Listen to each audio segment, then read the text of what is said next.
Welcome to another episode of the Breaking the Game show on the Nothing But Net channel on Dash Radio. I'm your host of the show, Kenneth Cotterill. My co-host, Steven, is not here this week, but we have two phenomenal guests with us here tonight to break down the Atlantic Division as well as talk about Steven's top 50 through 26 players in the NBA. So firstly, I'm joined here by Justin Patton, otherwise known as JP Franchise. Justin, how you doing?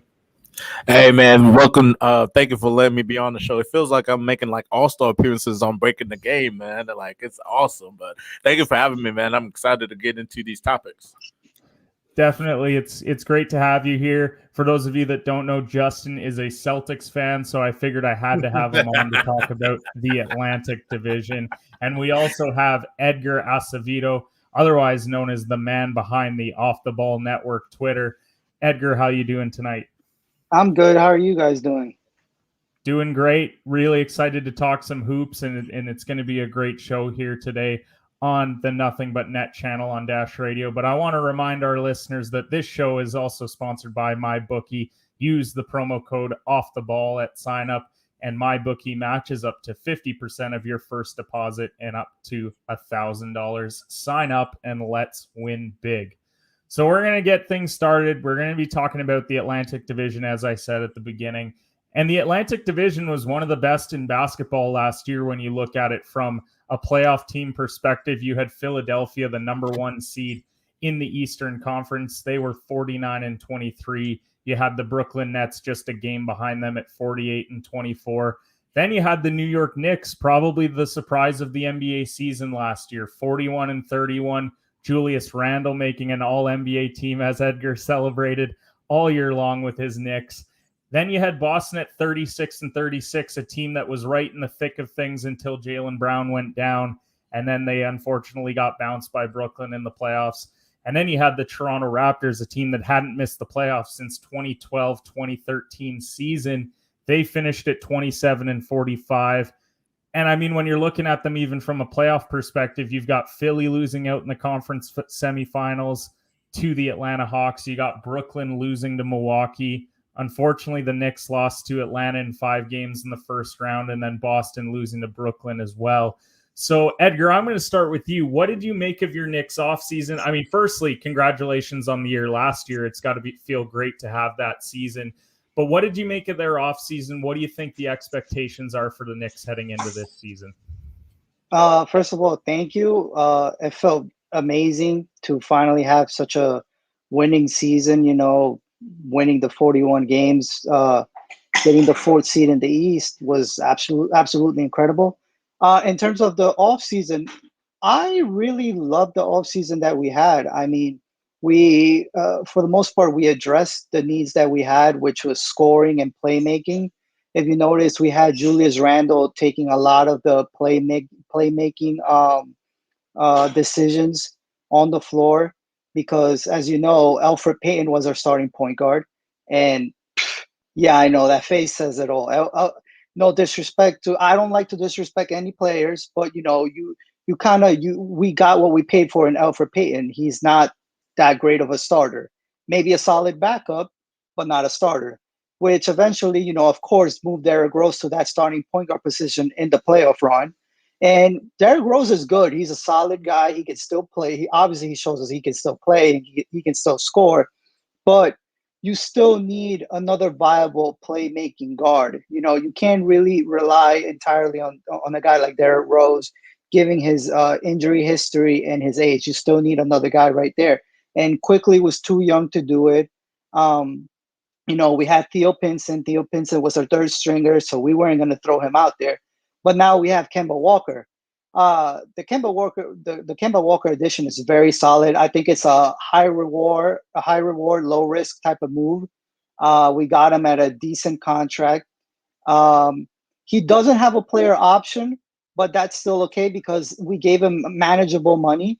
And like I said, if his knee holds up and he plays around 80-something% of the games at least, then that's a big payoff for us because I still think when he's healthy, he's still one of the best point guards in the NBA, I think, in terms of scoring, and passing. He's a really good playmaker, and he's a very good scorer. He averaged around almost 20 points a game, 4 assists, and 5 rebounds when he was healthy with the Boston Celtics. And aside from that, we also got Evan Fournier, who also came from the Celtics. He's a very good scorer. Again, he's a good playmaker for his size. He's a big guard. So if you wanted to play a smaller lineup, you can't really hide any players on him. He's good at fishing out mismatches. So in the playoffs, we could have used him against a guy like Trae Young. Instead of the Hawks hiding Trae Young on Reggie Bullock, that would have had to been Evan Fournier that he would have guarded. And I'd like to think that Evan Fournier would have taken advantage of that type of matchup. We saw what he did in the Olympics. I believe he was the second leading scorer with France in the Olympics. And the guy has no fear. He doesn't back down from anybody that he plays against. And again, that's a big piece to add when it comes to playmaking. I do believe Tibbs is going to get him to play defense, though, because if he doesn't play defense, it doesn't matter how much money he's making. It doesn't matter how many years he has on his contract. He's just not going to see minutes.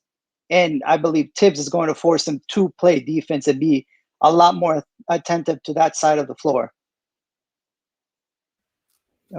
Yeah, when I look at the Knicks offseason, I mean, as much as I give the Knicks a hard time, I love to do it mostly just to poke fun at Knicks fans. It's something that I do. I do it with every fan base. But, I mean, I like the extension for Randle, 4 years, 117.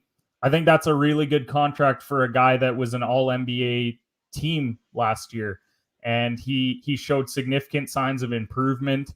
I liked his original contract when the Knicks got him at 3 years, 63. I thought $21 million for a guy who's like 19-9, and he's even surpassed that now. So I think getting Randle on the contract that you did was huge. I liked what you said about Kemba being like low risk, high reward, because $8 million a year for a guy that was an all-star just a couple years ago, he still can play at that all-star caliber level, but he just needs to stay healthy. So the fact that you go from point guards of Elfrid Payton and Derrick Rose to Kemba Walker and Derrick Rose, that's just a significant upgrade there.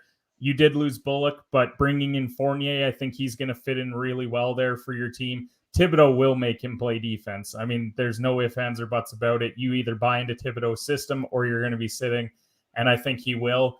And then just re-signing Rose, Noel, and Burks, all favorable contracts, not too long, pretty good money on all of them as well. So I do think the Knicks improved. And then when you look at RJ Barrett going into year 3 as well, if he takes that next step, I mean, the Knicks could go from, I mean, they were the 5 seed last year. Other teams got better. They could potentially move into the top 4. They could, they were the 4 seed last year. They were 4 seed. But they could remain top 4 because we know that these other teams made moves, right? Like you look at Miami revamping, you look at Boston made some moves. It just means that they could potentially stay there. So I think that is huge for New York moving forward. JP, what do you make of your Celtics offseason? As Edgar pointed out, you guys did lose Fournier and Kemba, but you did bring in some pieces as well. So what did you make of those moves that the Celtics made? They got better, though, to be honest. I just think that it's positive they kept Marcus Smart on a good deal. I feel like he could have got a little bit more money, but a guy that is all defensive war. They got Josh Richardson, which I like, Chris Duhon, really good defensive players. You bring back Jaylen Brown being healthy. He was out, the season with the wrist injury. I think he would have been a difference in the playoffs. Jason Tatum is coming to his own, top 15 best player in the world, and we building around him. I love, the Al Horford one is questionable. You seen his stint with Philly. He didn't really do anything with Philly. He did make a couple All-Star appearances with Boston, and I felt like he played really well in the playoffs before Philly signed him. It's like a rebuilding stage. You got a rookie head coach and Udoka that we got from Brooklyn. Brad Stevens moving up to president after Daandre Ayton stepped down. The Peyton Pritchard one, I like that move that they drafted him last year. I think he's a dynamic scorer. You see, he scored 92 points in that program, so I think he'll definitely bring something to the Boston flavor. Dennis Schroeder coming in. it's hopefully he has an attitude mindset, like thinking that he's not going to be like a all-star type of player or superstar type of player. He could bring the scoring to the Celtics, like what Isaiah did before they got Kyrie Irving. I'm still salty about that Kyrie Irving thing as well. Robert Williams, I like they kept him, a very energy guy to get the rebounds, dunking the basketball. Losing Fournier kind of hurts. Losing Kemba, it didn't really hurt to lose Kemba, but I understand the value that he has. I'm still not sold on Carson Edwards. I was sold on him at the beginning, but he wasn't really giving me anything. I thought he was a guy that could score that basketball coming out of Purdue. And losing Taco Fall yesterday to the Cavaliers, I don't think it's really surprising, because he's still got to work on his footwork and everything. So I think the Celtics, as good as they got defensively, they still are trouble offensively. They're not going to be like a team basketball thing. It's going to be more isolation. And I think that they are going to be – they can still make the playoffs, but they're going to be a low seed, or they could not make the playoffs at all. But with Tatum and Brown still there, scoring the book of the low for the Celtics, I think they could be a low seed in the Eastern Conference. Yeah, when I look at Boston, I don't really view them as a team that got worse, but they didn't get better. To me, they kind of just stayed put because Kemba was hurt a lot. So him not being out there obviously would hurt. Fournier, he looked like he fit in well with them. I just don't think they were prepared to pay him what he was looking for, whereas New York was, and I think he's going to be great for them. I think he's been underrated for a long time because he was playing in Orlando. I think he's a great third scoring option on a team, and I think that's going to be the role that he's going to play in New York. But when I look at Boston, adding Richardson is nice from a defensive perspective, but we haven't really seen him be what we thought he was in Miami. We saw him go to Philadelphia. He couldn't really find his way when Butler was there and they had JJ and all that. And then he goes on to Dallas, another just situation where he doesn't fit. He's not a great shooter is the unfortunate part about Richardson, and all the teams he seems to go to, they want him to be a shooter, and that's just not what he does. He's more of a defensive guy. He's going to rebound well, and he's going to make that extra pass. So I think in Boston let's face it, you guys were a top 6 seed before Jaylen Brown went down. But with the other teams getting better, I agree with you where I think 7-8 seed is probably right around the mark. I would compare the Schroeder deal just like Kemba's. It's low risk, high reward. It's not a lot of money. It's a 1-year deal. It's a prove it year. Because let's face it, Dennis Schroeder, he didn't have a bad regular season last year.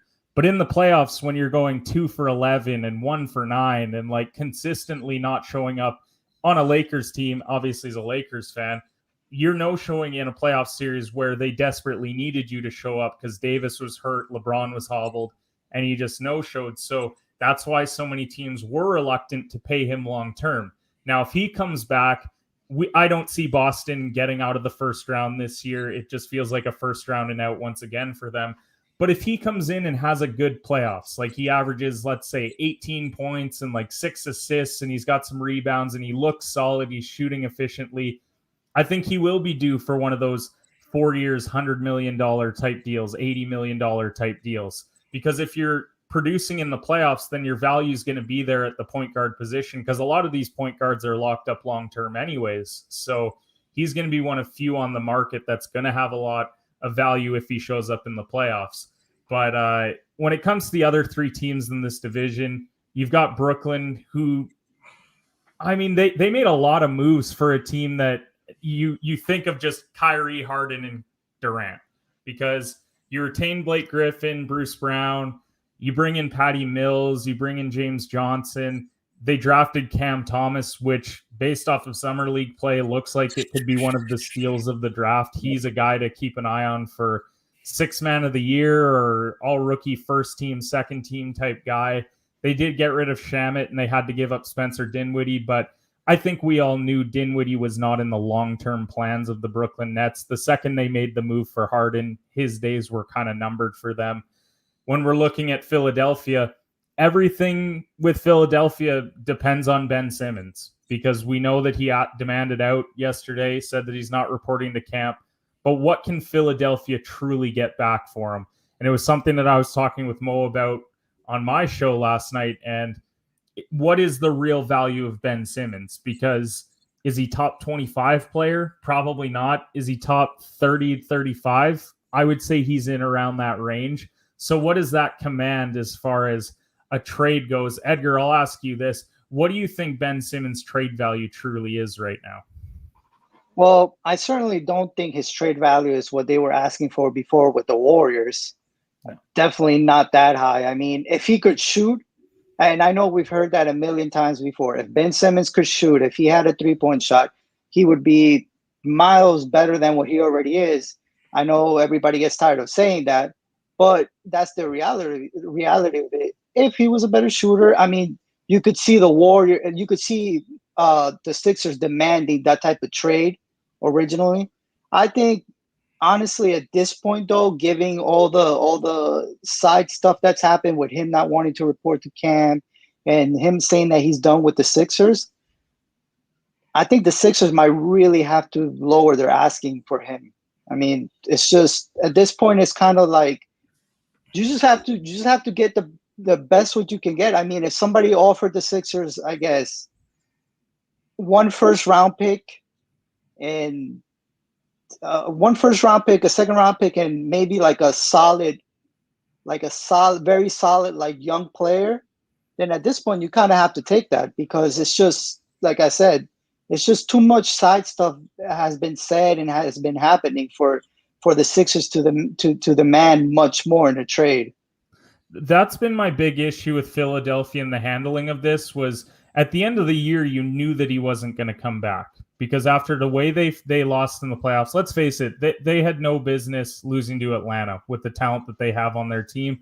Atlanta's an up-and-coming team. They're very talented, but you've got Joel Embiid on your side. You've got Ben Simmons, Tobias Harris, and you couldn't get the job done against Atlanta, and you choked away leads in the playoffs as well, which is what made it that much worse. So knowing that he wasn't going to come back, they should have capitalized right away by getting a trade done 6 weeks ago when the trade value was a bit higher, because now all this stuff comes out while him and Joel are fighting. And of course, Joel puts out that they aren't, that they're fine. And that's good to see on his end. I think that shows a lot of leadership that he's willing to put something out like that. But the value is just so low now. And I don't know what Philadelphia can truly get for him. Like we were talking about Portland potentially trying to send CJ McCollum or something. But if you're Philadelphia, you might have to throw in Tyrese Maxey at that point to truly make it worth Portland's while. So, and again, just to piggyback of what you're saying, to me, his trade value really started going down the second Doc Rivers threw him under the bus. Yep, after that Game 7 press conference. Exactly. I mean, if the Sixers were really thinking, okay, you know what, maybe he doesn't come back this season, maybe we don't want him, it's time to experiment with something else. You don't have your head coach go on a Game 7 post Game 7 interview and say, well, you know what, I don't think he's the type of guard you can win an NBA championship with. Right there off the bat, you're throwing his name under the bus, and his value starts to decrease from that second on. No, for sure. And I think that's why you had to trade him right away, because every day you wait, the value just gets lower and lower. It wasn't an asset that was going to increase in value. You had to capitalize when the iron was hot for him, which was, okay, maybe we can get a deal done now. It could have been a couple firsts with a solid starter and a young player. Now, as you said, you're looking at a pick, like a first rounder, second rounder, maybe a young player or a serviceable starter. And that's not great value for a former number one pick that is an all defensive player, been an all-star for multiple years. That's just not great. Exactly. And maybe not even a high first round pick, maybe like a, mid first round type of pick. Like you said, you had to strike when the iron was hot. And now you put yourself in such a sword against the wall type of situation where, like, you have to do something, but you have to really think through what you have to do, because now you're going to end up with less value than you originally could have gotten for him. You don't want to have what happened to the Raptors many years ago with Vince Carter, where you end up with Alonzo Mourning, who never plays a game for the Raptors, the Williams boys, and nothing else for one of your franchise talents. And they need to capitalize on that. And speaking of Toronto, no real significance move made on their part. I mean, we did see Kyle Lowry departing, which I think we all knew was going to happen. Up in Canada, they believe Lowry's the greatest Raptor of all time. He's probably the greatest Raptor, not the greatest player to ever play for the Raptors, given his history there. But them re-signing Gary Trent Jr., I think it's a nice deal. $18 million a year for a young player that shows a lot of promise. And they've fallen in love with Malachi Flynn, which I'm still trying to figure out why the love is as high as it is for them. But I just don't think they made enough moves to make the playoffs. Justin, what do you make of what the Raptors did?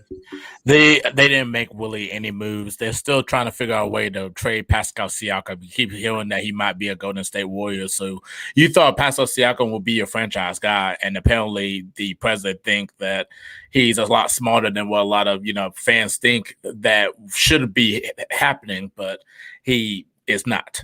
But Pascal Siakam probably going to end up being traded, and they figure out he's not the franchise guy. Fred VanVleet, you think he might be a franchise guy, but he's just a solid player, even though he scored 54 last year, but he's still a solid player. The upside would be Anunoby. Anunoby is increasing his points a game. If you look at his stats each year, he's very coming up there in terms of points. His defense is already there. He's going to even become a greater defensive player and can make an all defensive NBA team. So that's a really good upside. The draft, they didn't really draft well.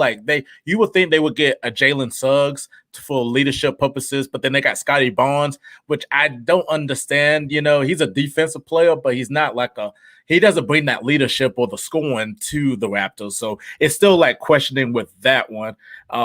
You get Dragic and Precious from Miami. Dragic has always been a solid player, a guy that could facilitate and can score buckets too as well. And Precious, but Gary Trent Jr., that was a really good upside that they're getting from the trade last year, but they didn't really do anything. It's pretty much they basically are trying to rebuild, or I don't know, they just want to stay into the 20-something wins every year until they find to get somebody, but they ain't really make any moves though. Nick Nurse still there. Well, and the thing about Dragic is that he's even said that he's got no interest in playing for the Raptors to begin with. So really, they made that trade to get Precious Achiuwa, which is good because he's shown promise with Miami. Yes. He's going to get plenty of opportunities to play there. So I am intrigued to see how he's going to fit in Toronto. So as far as the division goes, I mean, we're going to give our predictions as far as where each team is going to finish. Starting at number 5,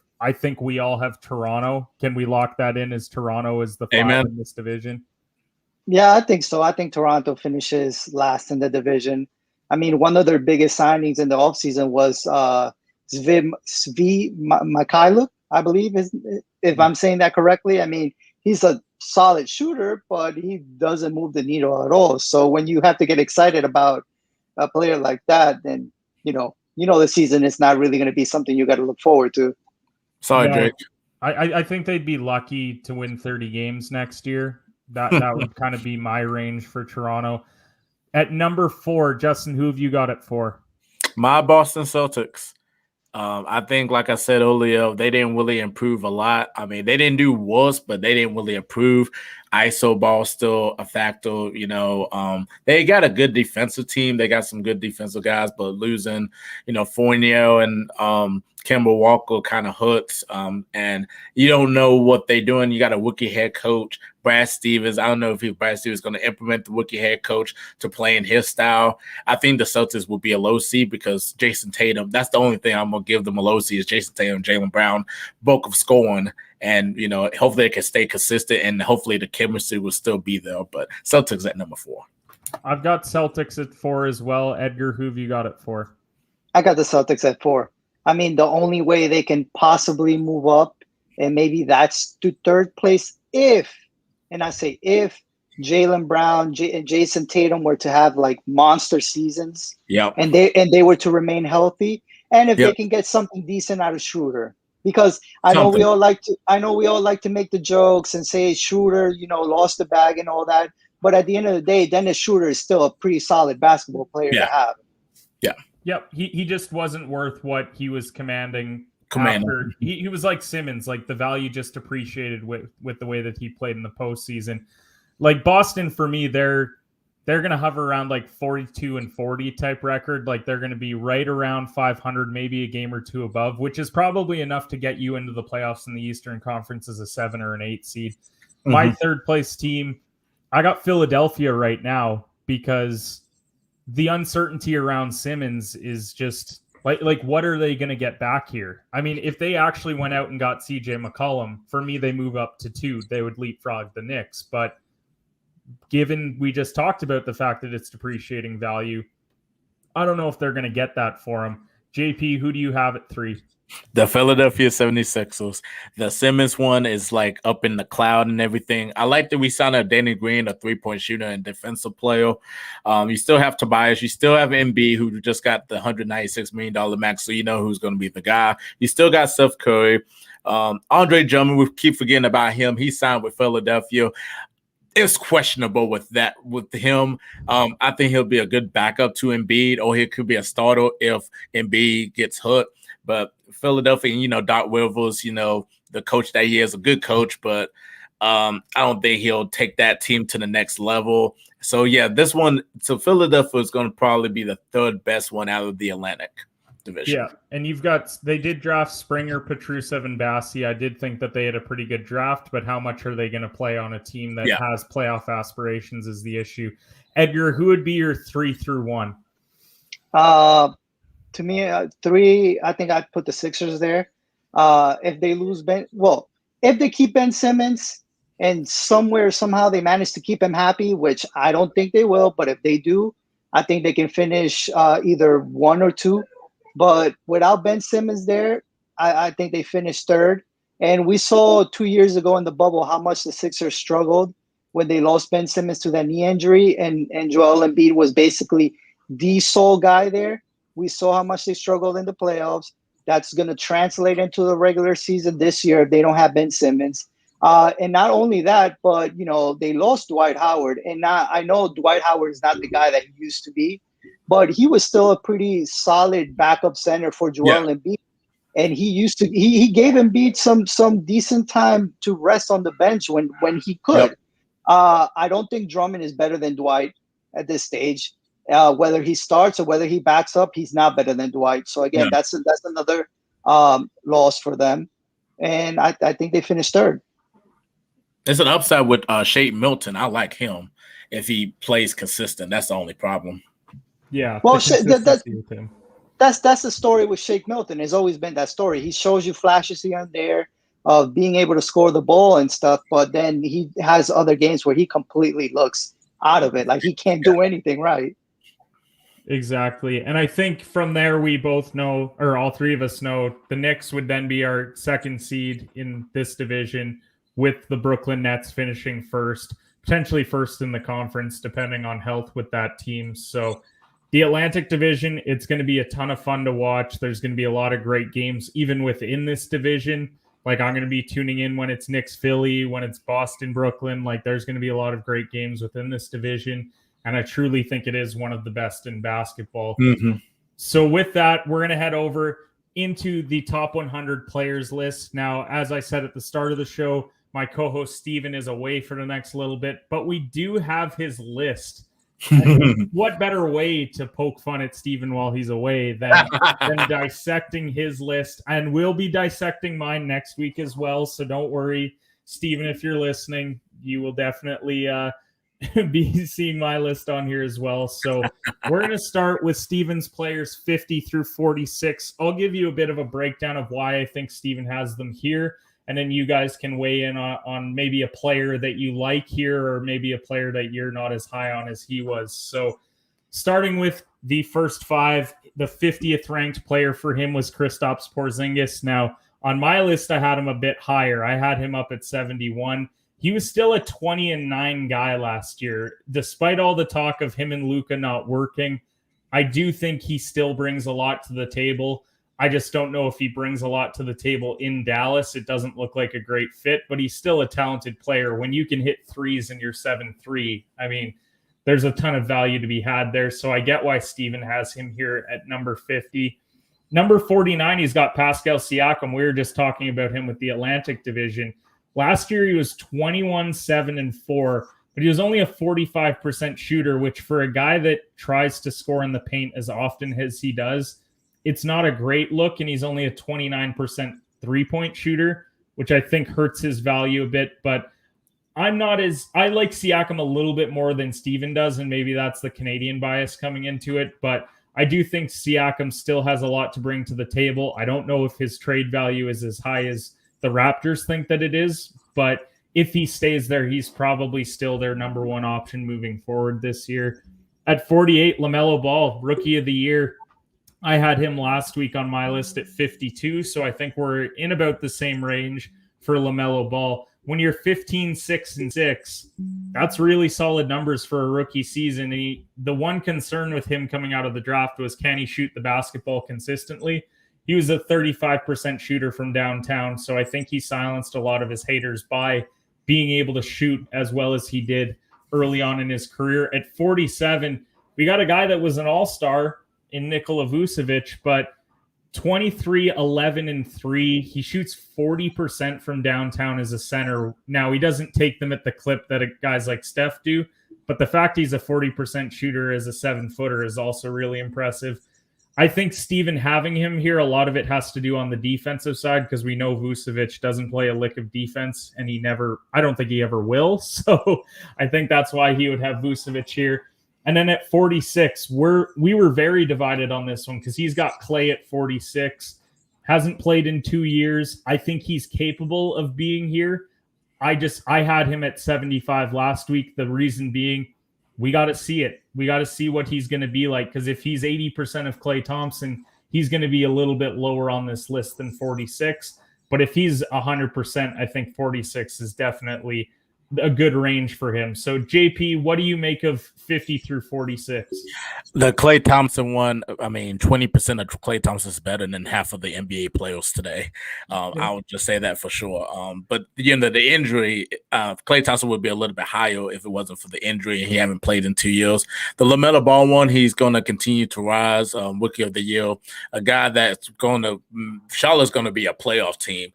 With the moves they had and everything, they're going to be a playoff team. And they're still young. So, yeah, they're still young. So, Porzingis, if you look at the stats last year, that was his best season, to be honest, and stat wise, even though it doesn't look like an eye test that he fit with Dallas and all that, which we could see. But if you look at the stats, that was his best season. Siakam, I love Siakam to death. I feel like if there was another superstar player, I think Siakam, will benefit so much more, even though that he's, can score, an average 21 points a game, but it's just the eye test. You just see him kind of struggle. So the list is pretty good. I like it. I mean, if Siakam just had a player like Kawhi Leonard or something, I feel like that I'm digging the dagger in for Raptors fans who are still missing Kawhi Leonard. Edgar, what do you make of this list? Is there a player in particular that stood out to you? Personally, to me, Klay Thompson stood out. I think, obviously, we all know what Klay Thompson has done when he's perfectly healthy. He'd be much, much higher in this list. But I think given the two injuries that he has, I personally wouldn't put him at 46. I think he'd be lower just because he had not one, but two major injuries. It wasn't just regular injuries. It's two major, potentially career damaging type of injuries. And we don't know what he's going to be like when he comes back. So we have to wait and see what he shows us post injury. I think if he comes back and he's at least at 60-something percent, then he'll be okay. He'll be justified at 46. But I think just given those two injuries, I think he's just a bit too high for me personally. And I also think Porzingis is a bit high too. That's not the Knick fan in me talking. I just think, yes, he's a very good talent, right? 20-7 when he's healthy. The problem is he's never really healthy. He's always missing a large chunk of the season. And when Luka really needs him the most, he disappears. No, I agree with you there. As I said, those are two guys that I had a bit lower. I want to wait and see on Klay. And as much as Porzingis puts up the numbers. The best ability is availability, and he's just been a guy that hasn't been out there a lot the last number of years. We'll move on to 45 through 41. At 45, he's got Kyle Lowry, 17, 5, and 7 last year, and he's a 39% shooter from downtown. He was the lifeblood of the Raptors for the last decade. But now he's in a new situation in Miami where he's not going to be asked to do as much. You know, you've got Jimmy Butler as the number one option. You've got Bam Adebayo. Even young guys like Tyler Hero are going to be nipping at his heels for minutes. So Lowry at 45, I'm a little bit higher on him as well. Once again, probably just has to do with me drinking this Canadian water and loving Kyle Lowry. At 44, John Collins, a 17, 7, and 1 guy. Steven's a bit higher on him than I am. I had him 55 last week. But like we talked about last week, he is the number 2 option in Atlanta for now, because we want to see Clint Capella just got paid, which shout out to him. That's a great contract that they just signed him to today. But DeAndre Hunter's there. We see Cam Reddish. They just drafted Johnson. They drafted, I can't think of his name right now, the Sharif Cooper. So they've got all these young guys. Kevin Huerter's there. Like, for now, he's the number 2 option, but a 17 and 7 guy on a team that went to the Eastern Conference Finals last year. I think he deserves his just due for the year that he had. So 44 is where Steven put him. I think that's why he's got him there. Colin Sexton at 43, a 24, 4, and 1 guy. He's putting up great numbers on just a really bad basketball team, but you can't fault him for that. He's been given the opportunity, and he's running with it, and he's looking at some pretty big contracts down the line, whether it's from Cleveland or it's other teams. I mean, he looks like a really special talent for them, especially on the scoring side. 42, Michael Porter Jr. I have him 53. He's a 19, 7, and 1 guy, and he's going to be asked to do a lot this year because with Jamal Murray missing a significant portion of time, and we have him later on in this list, he's going to have to be that number 2 guy for Jokic in the tough Western Conference. Otherwise, they're going to slip from being the perennial top 4 or 5 team in the West that they have been the last number of years. So he's really going to need to step up. And then at 41, DeAndre Ayton. I think a lot of people were concerned about him until Chris Paul got there last year. And then he was a 14 and 10 guy. He's over a block a game. He shoots 62%. So that's great to see out of what is the number 3 option in Phoenix. Probably who Phoenix hopes is the number 2 option in a couple of years here. And I think he's just going to continue to grow with Chris Paul there. Edgar, which players stand out to you from 45 through 41? I think John Collins stands out to me. I think personally, I would swap John Collins to 43 and move Colin Sexton to 44. Just because, yes, the numbers that Colin Sexton puts up are nice. And yes, it's also not his fault that the Cavaliers are underperforming so badly. It's just the Cavaliers.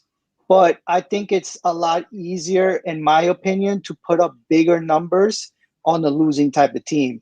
And for John Collins to put up 17 and 7 on a young Atlanta Hawks team that, you know, showed us this season that they can win basketball games and meaningful basketball games at that is a pretty big deal, because he could have easily been a type of player that wouldn't have impacted games the way that he did, but he showed us that he can impact games in a winning way and not just put up numbers when they're not winning and stuff like that. Yeah, I could agree there. I think it is impressive, especially the amount of mouths to feed in Atlanta, because they go 8 or 9 guys deep with their roster, and it's only going to get even more this year. So I would agree there. JP, who's the player that stands out to you? DeAndre Ayton, had a monster, year in the playoffs, really improved his game. And, I was kind of scared of him. After Phoenix drafted him, everyone was very high on DeAndre, and it was kind of scary because he wasn't really healthy and also was just kind of struggling because you thought him and Book would be the 1-2 punch.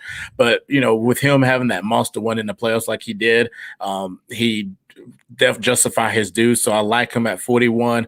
Kyle Lowry, I feel like he might I love Kyle Lowry to death. I think he should be a little bit lower because that Miami team, Butler, Bam Adebayo, I think Kyle can still contribute, but you're getting older, and it's like you're gonna ask a lot of them. You got that young talent of Hero and Duncan Robinson who just got paid. Congratulations to him. So I think Lowry probably gonna go a little bit lower. It just seems like he's just slipping down the cracks each year, stat wise. So yeah, I think with Lowry, the question is, can he maintain what he did last year? Or is he starting to hit the decline now? And that's why I think a lot of people were concerned with the contract they gave him. But for now, he is at 45 on Steven's list. When we're talking about 40 through 36, got a couple pacers here. I mean, we've got Malcolm Brogdon at 40, one of the really underappreciated players in the league, a 21-5-5 guy. Steven has him higher than I do, and I still think like 40 is... It almost seems like it's too low when you look at the numbers, but when we start to get into the players and how many guys there are, I think it's just tough in the league. There's so many talented guys. At 39, CJ McCollum, 23, 4-4. I was honestly shocked to see CJ's a 4-assist guy, because a lot of the time you just think of him as like, well, he's just Lillard's scorer next to him. Like you would think he's like a 25 and like 3 or 2 type of guy, but he distributes really well, and I think he plays his role well in Portland. So he's at 39. DeMar DeRozan at 38, coming off a 21-7-4 year. I think he personally got robbed of being an all-star last year when they gave it to Mike Conley. Now he's heading to Chicago, where he's not going to be asked to be the number one option there. The number one option in Chicago is going to be later on in this list. And I think even him as a second option, since Toronto, he's really become a better passer and a better all-around basketball player. So I think he's going to have a great year in Chicago. Damonte Sabonis, a 20-12-7 guy, severely underrated by the majority of the NBA. But I think that often happens when you're in Indiana. It's just a market where you don't see a lot of Indiana basketball games. But from a fantasy perspective, you love Domantas Sabonis. I mean, you just see he contributes in every fashion, and he's a solid defender too. So I love 37. Jamal Murray at 36, 21-5-4. I'm lower on him. You'll see him on my list last week. It's mostly due to the injury, though, because we're not going to see him for months and potentially into the 2022 year as far as Jamal Murray goes. So JP, who's a player that stands out to you on this list of 5? Sabonis. I love Sabonis at 37. Like you said, severely underrated, and you read the stats, 20-12 guy, very underrated, and coming up in the All-Star game each year, a guy that really helps his Indiana team. I love Malcolm Brogdon, very underrated. That Indiana team is very underrated, and they're going to make a run. They're gonna make a run next year. Miles Turner coming back healthy. I don't know if they're trying to trade for him. They're probably trying to trade for him. Caris LeVert. That team's coming.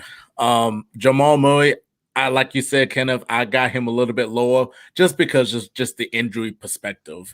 How healthy, he's going to be, or is he going to play this season? That's just a lot of questions around with the injury. So those are the 2 players that came out to me. Edgar, who's the guy for you that stands out on that list? DeRozan. I love Jamal Murray. Like, I love the way he scores the basketball. I love the way he plays. But again, same situation with Klay Thompson. He's had a major knee injury, and you just don't know when he's going to play. You don't know what type of production he's going to give you after the injury. Although an ACL injury for a type of guy like him could potentially not be as big of a deal, but still, you just got to put that type of question, the what if type of question anyways.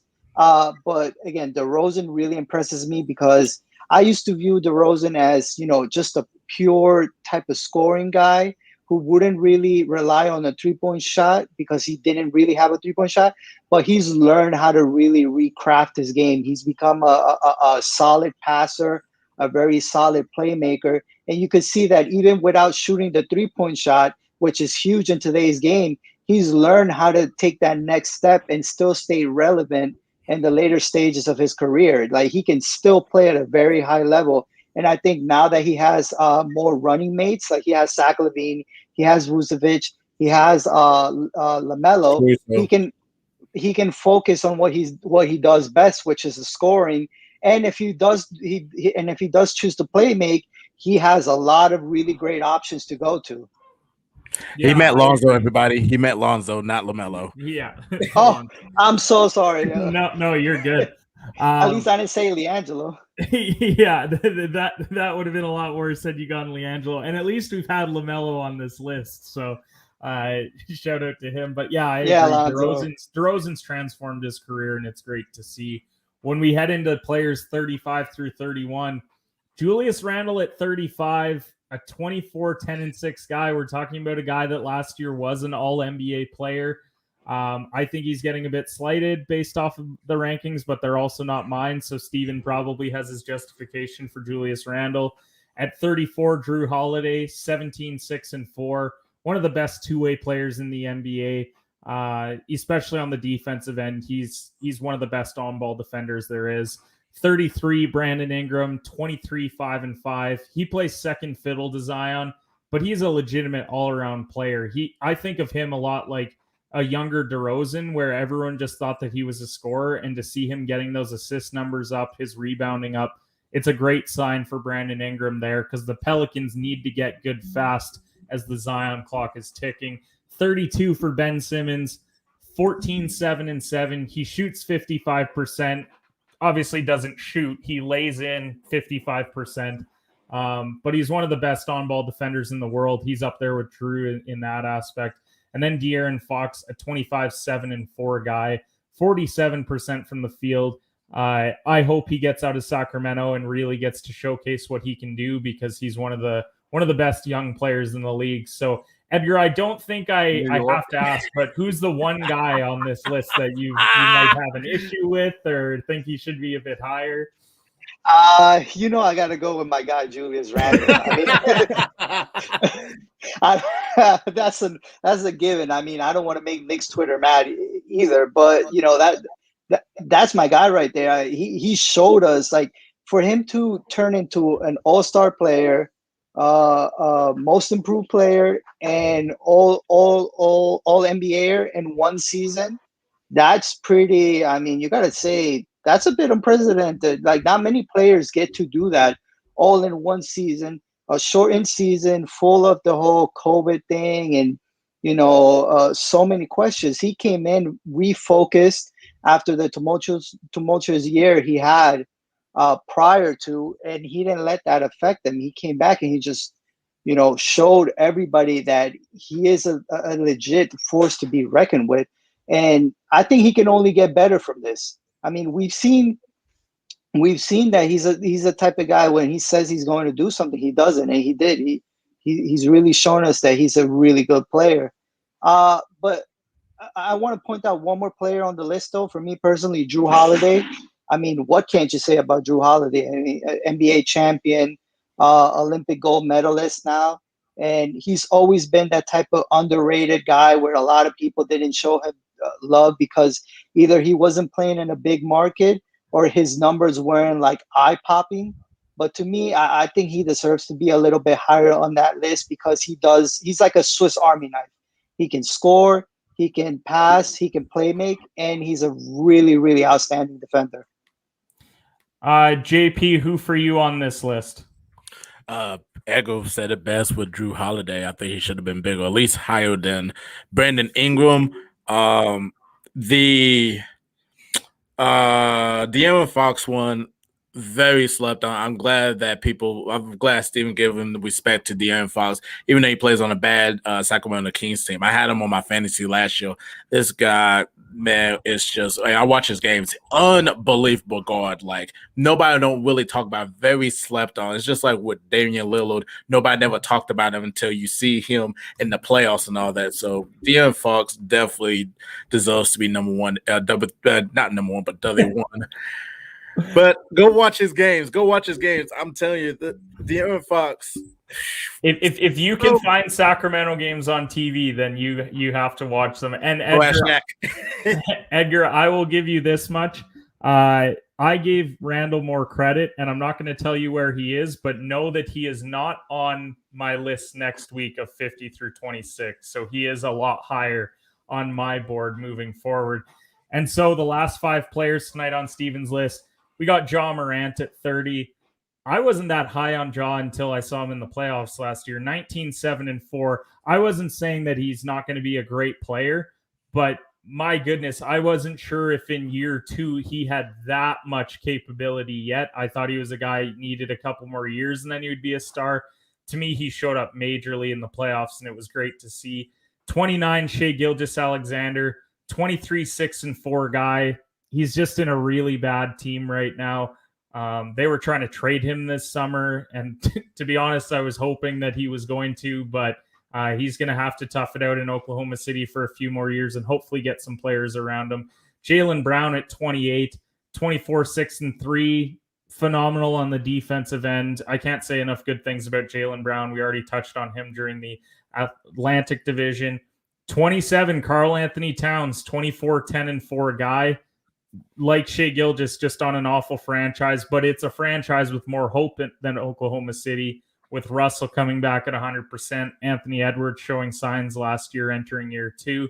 And at 26, Zach Levine, 27, 5, and 5, one of the true breakout stars in the league last year. He's not just a scorer, he distributes well, and he does a lot for that Chicago Bulls franchise. So, JP, who's the guy for you that you were a bit surprised by on this list? You're going to apologize to every South Carolina person that's listening on the radio show for dissing Ja Morant like that. And then you finally are able to realize the potential Ja Morant has.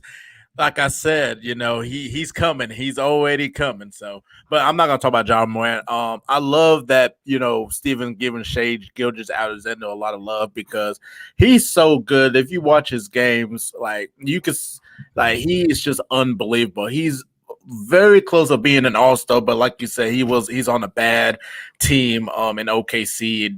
They don't really have anything around them. They got Josh Giddey in the draft, which I don't even want to talk about right now. But Zach Levine, another player that's he's coming. He's coming. You was like, oh, he's just a dunker in Minnesota. But then when he got to Chicago, he really stepped up and scoring. And the 3-point shot, that's very underrated in this game. He's a really good shooter. So I love Zach Levine on that list and being that breakout star that he is. Edgar, I'll give you the last word on the list. 30 through 26. Who's the one that stood out to you? Karl Anthony Towns. I think, as you said, he plays for a miserable franchise that, it's never really known much winning. But to me, he's always been that type of guy that is right there into taking that next step, that next leap.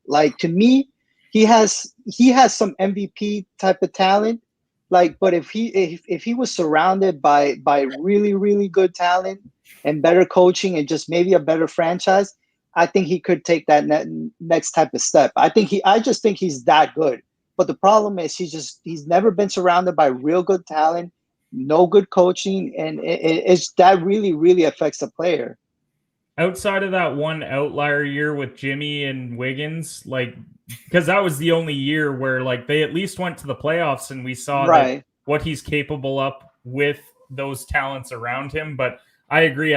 He's like De'Aaron Fox for me. I'd love to see him on a team that's not named the Minnesota Timberwolves, but we'll have to see if that happens in the next number of years here. But I want to thank you guys for coming on the show. As we said, this is the Breaking the Game show on Nothing But Net channel on Dash Radio. You can find all of JP's work as well as mine offtheballnetwork.com. You check out his YouTube page as well. And follow all the Off the Ball Network social media accounts as well. A lot of great stuff there. Edgar does such a good job of running the Off the Ball Network Twitter account. I loved his Cristiano Ronaldo tweet earlier today, the true GOAT in the soccer world, and I don't care who likes it. And be sure to follow me as well on Twitter at BTG NBA Pod as well. Guys, it was a ton of fun talking hoops with you. Stay tuned for next week's episode as we are going to be breaking down the Central Division as well as my player list 50 through 26. There's 3 guys on Steven's list that are not on my list next week because they are in my top 25. So you're going to want to see who are the players that I have outside of the top 25 that Steven's giving a lot more credit to. And we'll see you guys next week.